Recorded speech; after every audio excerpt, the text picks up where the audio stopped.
stand alone once again, helpless as they call my name.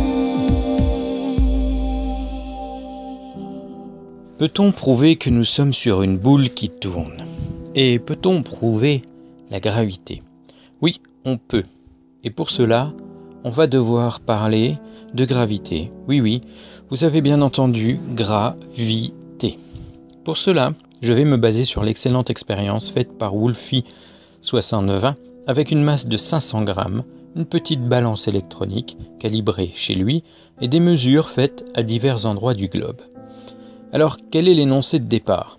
Tout simplement, la gravité n'est pas la même partout sur Terre, car la Terre n'est pas une sphère parfaite. Les pôles sont plus proches du centre que l'équateur. Donc la gravité y est plus forte qu'à l'équateur. D'autre part, la Terre tourne sur elle-même par rapport à l'axe reliant les deux pôles. De ce fait, à l'équateur, la vitesse est de 1600 km/h, n'est-ce pas les platistes? Eh bien cette vitesse crée une force centrifuge qui a tendance à nous éjecter de la Terre, donc à nous alléger, puisqu'elle s'oppose à la gravité. Autrement dit, cette force est dans le sens opposé à la force de gravité. Résultat, nous pesons moins lourd à l'équateur qu'au pôle. Troisième et dernier point, l'altitude à laquelle nous nous trouvons fait varier également cette force de pesanteur, puisque nous sommes plus éloignés du centre de la Terre quand nous sommes en haut de l'Himalaya, par exemple. Donc voilà les trois, entre guillemets, hypothèses qui vont nous permettre finalement de prouver que c'est vrai et que la Terre tourne. Donc ces trois éléments font que la gravité varie en fonction de l'endroit où nous sommes sur Terre. C'est aussi grâce à ces variations que les sites de lancement des fusées sont situés plus près de l'équateur par exemple. La NASA a récemment envoyé le satellite GRASS, qui a permis de mesurer exactement la valeur de cette gravité en tout point sur Terre. Et je vous montre quelques images réalisées à partir de ces valeurs. Donc pour une même masse, une balance indiquera un poids différent en rapport avec cette valeur de gravité. C'est exactement ce qu'a fait Wolfie dans son expérience. Il a utilisé une masse de 500 grammes, toujours la même, et une balance qu'il a calibrée quand il était chez lui, et ensuite il ne l'a plus modifiée. Et il est parti à différents endroits en emmenant sa masse et sa balance afin de vérifier s'il y avait bien une variation du poids mesuré en fonction de l'endroit où il faisait la mesure. Cette expérience va permettre de prouver deux choses, qui sont deux des arguments clés des platistes, la gravité et le fait que la Terre tourne. Les mesures faites par Wolfie étaient quasiment toutes à une altitude identique, donc ce n'est pas la variation de hauteur ou d'altitude qui a modifié les mesures, sauf pour la dernière, nous verrons laquelle.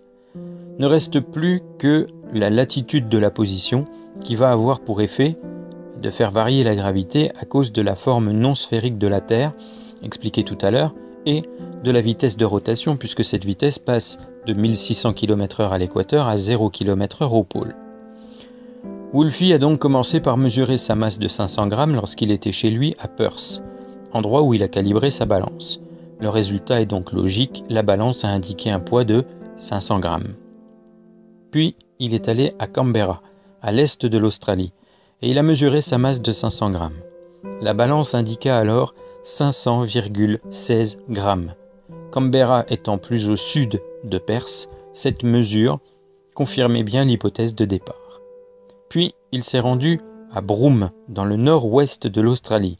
Il a refait la mesure, et cette fois le poids mesuré était de 499,44 grammes. Résultat normal aussi, puisque Broome est plus au nord que Perth. Dans une seconde vidéo, Wolfie a refait une quatrième mesure à Sydney, où il trouva 500,08 grammes. Et pour finir, il a fait la mesure dans un avion qui faisait le trajet entre Perth et Sydney, où le poids mesuré tournait autour de 495 grammes. Ce résultat était dû au fait qu'il était en altitude dans l'avion par rapport aux autres mesures, mais aussi que la vitesse de rotation avait changé, elle avait augmenté puisqu'il volait dans le même sens que le sens de rotation de la Terre. Sa vitesse approximative dans l'avion par rapport au centre de la Terre était de 2340 km/h, ce qui provoquait une force centrifuge plus élevée et donc qui allégeait encore plus la masse de 500 grammes. Pour résumer, les mesures de la masse de 500 grammes faites par Wolfie donnaient des résultats allant de 499,45 grammes à Broome à 500,16 grammes à Canberra, sans parler des 495 grammes mesurés dans l'avion. Cette expérience prouve donc deux choses. Premièrement, que la gravité existe, car si tout n'était que densité, comme le disent les platistes, la mesure n'aurait pas dû bouger. Et deuxièmement, que la Terre tourne sur elle-même, faisant ainsi varier le poids à cause de la force centrifuge proportionnelle à la vitesse de rotation de la Terre en fonction de la latitude où on se trouve. J'invite donc maintenant tous les platistes à essayer de débunker cette expérience.